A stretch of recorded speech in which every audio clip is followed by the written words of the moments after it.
ಪರಿಸ್ಥಿತಿಯನ್ನ ಇವತ್ತು ನೋಡಬೇಕಾಗಿದೆ. ಇನ್ನು 2 ಡಿವಿಷನ್ ಬಾಕಿ ಇದೆ, ಮೈಸೂರು ಡಿವಿಷನ್ ಮತ್ತು ಬೆಂಗಳೂರು ಡಿವಿಷನ್.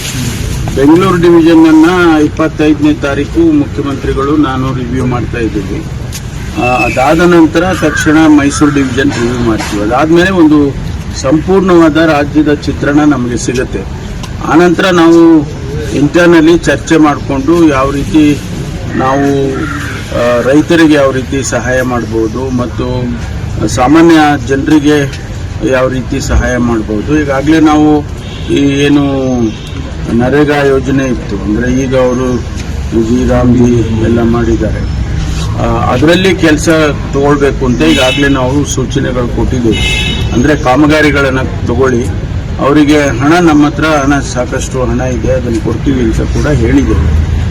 ಪ್ರಪೋಸಲ್ಸ್ ಕೊಟ್ಟರೆ ತಕ್ಷಣ ಹಣ ಬಿಡುಗಡೆ ಮಾಡ್ತೀವಿ. ನಾವು ಈಗಾಗಲೇ 1 ಕೋಟಿ ರೂಪಾಯಿ ಪ್ರತಿಯೊಂದು ಶಾಸಕರಿಗೂ ಕೂಡ ಅವರ ಕ್ಷೇತ್ರಕ್ಕೆ 1 ಕೋಟಿ ರೂಪಾಯಿ ಈಗಾಗಲೇ ಪ್ರಕಟಣೆ ಮಾಡಿದ್ದೇವೆ.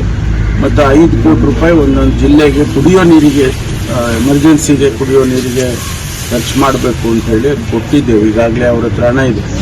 ಇದಲ್ಲದೆ ನಮಗೆ PD ಅಕೌಂಟಲ್ಲಿ ಜಿಲ್ಲಾಧಿಕಾರಿಗಳ ಹತ್ರ ಸುಮಾರು 329 ಕೋಟಿ ರೂಪಾಯಿ ಇಟ್ಟಿದ್ದೀವಿ, ಎಲ್ಲ ಜಿಲ್ಲೆ ಸೇರಿ. ಸೊ ಹಣಕ್ಕೆ ಕೊರತೆ ಇಲ್ಲ. ಅಂದರೆ ನಾವು ಯಾವ ರೀತಿ ಪ್ರೋಗ್ರಾಮ್ಸ್ ಅನ್ನು ಮಾಡಬೇಕು ಅನ್ನೋದ್ರ ಬಗ್ಗೆ ತೀರ್ಮಾನ ಆಗ್ತದೆ. ಸೆಂಟ್ರಲ್ಗೆ ಲೆಟರ್ ಎಲ್ಲ ಬರೆದಿದ್ದೀವಿ, ಯಾವ ಕಮಿಟಿ ಏನಾದರೂ ಬರ್ಬೋದು? ಅಲ್ಲ, ಅವರು ನಮಗಿನ್ನೂ ಯಾವುದು ರಿಯಾಕ್ಷನ್ ಬಂದಿಲ್ಲ. ರಿಯಾಕ್ಷನ್ ಬಂದ ಮೇಲೆ ನೋಡೋಣ ಯಾವ ರೀತಿ ಏನು ರಿಯಾಕ್ಷನ್ ಬರುತ್ತೆ ಅಂತ ನೋಡಿಕೊಂಡು ಆಮೇಲೆ ನಾವು ಮುಂದೆ ಆಗಸ್ಟ್ ತಿಂಗಳಲ್ಲಿ ಅವರು ಮೆಮೊರಾಂಡಮ್ ಆಫ್ ಅಸೋಸಿಯೇಷನ್ ಎಕ್ಸ್ಪೆಕ್ಟ್ ಮಾಡ್ತಾರೆ. ಮೆಮೊರಾಂಡಮ್ ಇದಕ್ಕೆ ನಮ್ಮ ಬರದ ಪರಿಸ್ಥಿತಿಗೆ ಒಂದು ಮೆಮೊರಾಂಡಮ್ ಕೊಡ್ತೀವಲ್ಲ, ಅದನ್ನು ಎಕ್ಸ್ಪೆಕ್ಟ್ ಮಾಡ್ತಾರೆ. ಅದು ಆದಮೇಲೆ ಅವರು ಸಾಮಾನ್ಯವಾಗಿ ನಾವು ಏನು ಮೆಮೊರಾಂಡಮ್ ಕೊಟ್ಟ ಮೇಲೆ ಕಳಿಸ್ತಾರೆ, ಅಲ್ಲಿ ತನಕ ಕಳಿಸೋದಿಲ್ಲ. ಸರ್, ಈಗ ನೀವು ಕೆಲವು ಜಿಲ್ಲೆಗಳಿಗೆಲ್ಲ ಭೇಟಿ ಕೊಟ್ಟಿದ್ದೀರಿ ಸರ್, ಅಲ್ಲಿ ಕೃಷಿ ಚಟುವಟಿಕೆಗಳೆಲ್ಲ ಶುರುವಾಗಿದೆ ಸರ್. ಅದನ್ನ CM ಅವರು ಹೇಳ್ತಾ ಇದ್ರು, ನೀವು ಈ ಸಮಸ್ಯೆಗೆ ಯಾರು ಬೆಳೆ ಅಂತ. ಅಲ್ಲ, ಈಗ ಮುಂಗಾರಲ್ಲಿ ಸ್ವಲ್ಪ ಮಳೆ ಬಂತು, ಅದಕ್ಕೆ ಎಲ್ಲ ಬೀಜ ಹಾಕಿದ್ರು, ಮತ್ತೆ ಮಳೆ ನಿಂತೋಯ್ತು, ಈಗೆಲ್ಲದು ಒಣಗೋಗಿದೆ. ಈಗ ಯಾವುದೇ ಎಲ್ಲೂ ಕ್ರಾಪ್ ಅಂತ ಇಲ್ಲವೇ ಇಲ್ಲ, ಇಡೀ ರಾಜ್ಯದಲ್ಲಿ ಎಲ್ಲೂ ಕೂಡ ಯಾವ ಜಿಲ್ಲೆನಲ್ಲೂ ಇಲ್ಲ. ಈಗ ಮತ್ತೆ ಏನಾದರೂ ಆಗಸ್ಟ್ ತಿಂಗಳಲ್ಲಿ ಮಳೆ ಬರ್ಬೋದು ಅಂತ ಒಂದು ಸೂಚನೆ ಎಕ್ಸ್ಪೆಕ್ಟ್ ಮಾಡ್ತಾ ಇದ್ದೀವಿ. ಬಂದರೆ ಮತ್ತೆ ಬೀಜ ಹಾಕ್ತಾರೆ. ಈ ಲೇಟ್ ಸೋಯಿಂಗ್ ಅಂತ ಮಾಡ್ತಾರೆ, ಅದರಲ್ಲಿ ರಾಗಿ, ವಿಶೇಷವಾಗಿ ರಾಗಿ ಅಂತ ಕ್ರಾಪ್ಗಳೆಲ್ಲ ಲೇಟ್ ಸೋಯಿಂಗ್ ಆದ್ರೂ ಕೂಡ ಬರುತ್ತೆ ಅಂತ ಅದೊಂದು ಎಕ್ಸ್ಪೆಕ್ಟೇಷನ್ ಇದೆ. ನೋಡೋಣ. ಬರಾದ್ದೇನ ತಂಡ ಏನಾದರೂ ಸರ್, ಆಮೇಲೆ ಈಗ ನೀಟ್ ಪ್ರಶ್ನೆ ಪತ್ರಿಕೆ ಸೋರಿಕೆ ವಿಚಾರವಾಗಿ ಜಿಲ್ಲೆಯಲ್ಲಿ ಲಾಠಿ ಚಾರ್ಜ್ ಆಗಿದೆ. ಈಗ ಸದನದಲ್ಲಿ ಚರ್ಚೆ ಮಾಡೋದಕ್ಕೆ ಅವಕಾಶ ಕೇಳಿದಾರಲ್ಲ. ಯಾಕೆಂದ್ರೆ ನೋಡಿ, ಲಕ್ಷಾಂತರ ಮಕ್ಕಳ ಭವಿಷ್ಯ ಇದರಲ್ಲಿ ಇದೆ. ಈಗ ಯಾರು ಫಸ್ಟ್ ಎಕ್ಸಾಮ್ ತಗೊಂಡಿದ್ರು 500 ಮಾರ್ಕ್ಸ್ ತಗೊಂಡಿದ್ರು, ಸೆಕೆಂಡ್ ಎಕ್ಸಾಮ್ನಲ್ಲಿ ಅವರಿಗೆ 250-300 ಬಂದಿದೆ.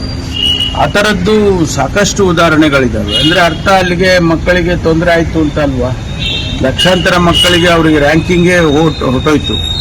ಅದಕ್ಕೆ ಈಗ ಅದನ್ನು ನಾವು ಪ್ರತಿಭಟಿಸಿ ಯಾರು ಜವಾಬ್ದಾರಿ ಹೊತ್ತಿದ್ದಾರೆ ಅವರಿಗೆ ರಾಜೀನಾಮೆ ಕೊಡಬೇಕು ಅಂತ ಹೇಳಿ ಕೇಳ್ತಿದ್ದೇವೆ. ಅದರಲ್ಲಿ ಧರ್ಮೇಂದ್ರ ಪ್ರಧಾನ್ ಅವರು ಸಚಿವರಾಗಿದ್ದಾರೆ, ಅವರು ರಾಜೀನಾಮೆ ಕೊಡಿ ಅಂತ ಹೇಳಿ ಕೇಳ್ತಾ ಇದ್ದೀವಿ. ಎಲ್ಲ ಕೊಟ್ಟಿದ್ದಾರೆ ಬೇಕಾದಂಗೆ. ಇಷ್ಟು ದಿನದ ಬಳಿಕ ಮೋದಿ ಅವರು ಬೆಳಗ್ಗೆ ಒಂದು ಎಕ್ಸ್ಟ್ರಾ ಪೋಸ್ಟ್ ಹಾಕಿದ್ದಾರೆ ಸರ್, ಫಾಸ್ಟ್ ಕೋರ್ಟ್ ಅನ್ನ ಮಾಡ್ತೀವಿ, ತನಿಖೆ ಮಾಡಿಸ್ತಿದ್ದೀವಿ ಅನ್ನುವಂಥದ್ದು. ನಾವು ವಿದ್ಯಾರ್ಥಿಗಳ ಪರನೇ ಇದ್ದೀವಿ ಅನ್ನುವಂಥದ್ದು ಇಷ್ಟು ದಿನದ ಬಳಿಕ. ಅಲ್ಲ, ಅದು ಸರಿ, ಅದು ನಾವು ಒಪ್ಕೊಳ್ಳೋಣ. ನಮ್ಮ ವಿದ್ಯಾರ್ಥಿಗಳ ಪರವಾಗಿದ್ದಾರೆ ಅಂತಾನೆ ಒಪ್ಕೊಂಡ್ರು.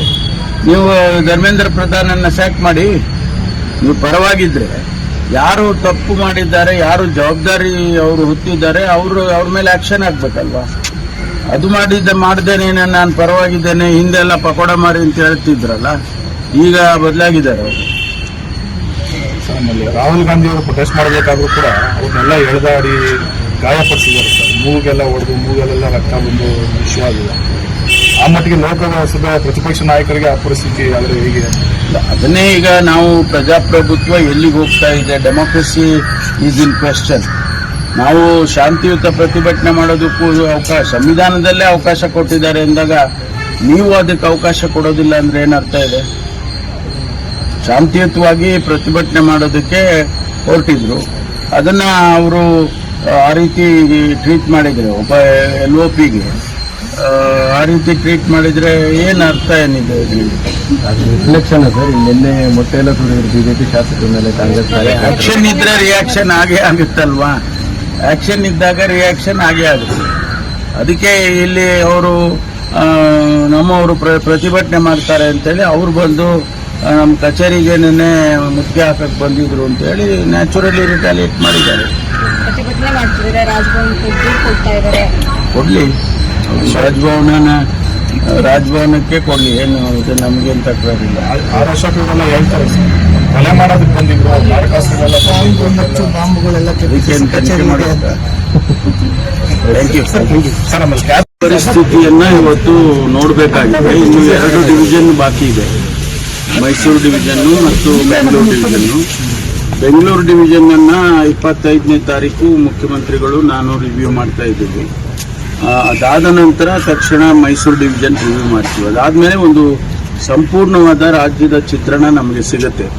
ಆನಂತರ ನಾವು ಇಂಟರ್ನಲಿ ಚರ್ಚೆ ಮಾಡಿಕೊಂಡು ಯಾವ ರೀತಿ ನಾವು ರೈತರಿಗೆ ಯಾವ ರೀತಿ ಸಹಾಯ ಮಾಡ್ಬೋದು ಮತ್ತು ಸಾಮಾನ್ಯ ಜನರಿಗೆ ಯಾವ ರೀತಿ ಸಹಾಯ ಮಾಡ್ಬೋದು. ಈಗಾಗಲೇ ನಾವು ಈ ಏನು ನರೇಗಾ ಯೋಜನೆ ಇತ್ತು, ಅಂದರೆ ಈಗ ಅವರು ಜೀರಾಮ್ಜಿ ಎಲ್ಲ ಮಾಡಿದ್ದಾರೆ, ಅದರಲ್ಲಿ ಕೆಲಸ ತಗೊಳ್ಬೇಕು ಅಂತ ಈಗಾಗಲೇ ನಾವು ಸೂಚನೆಗಳು ಕೊಟ್ಟಿದ್ದೇವೆ.